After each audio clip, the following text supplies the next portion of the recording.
मालकानगिरी जिले में बड़बेल सेवाश्रम प्रधान शिक्षकों विरोध में संगीन अभियोग आनी छात्री नवम श्रेणी छात्री को प्रधान शिक्षकों दुर्व्यवहार ने अभियोग होने मालकानगिरी जिलापाल प्रथमेश अरविंद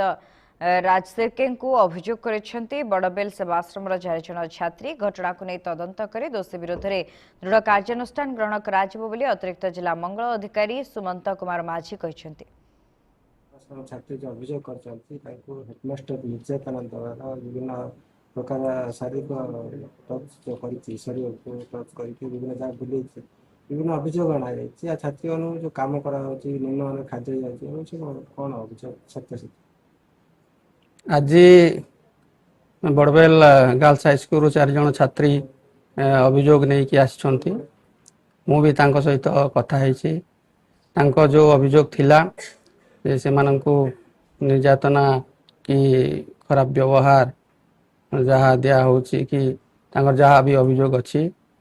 आगु किसी सेमती किसी अभियोग आम पाखरे आसी नथिला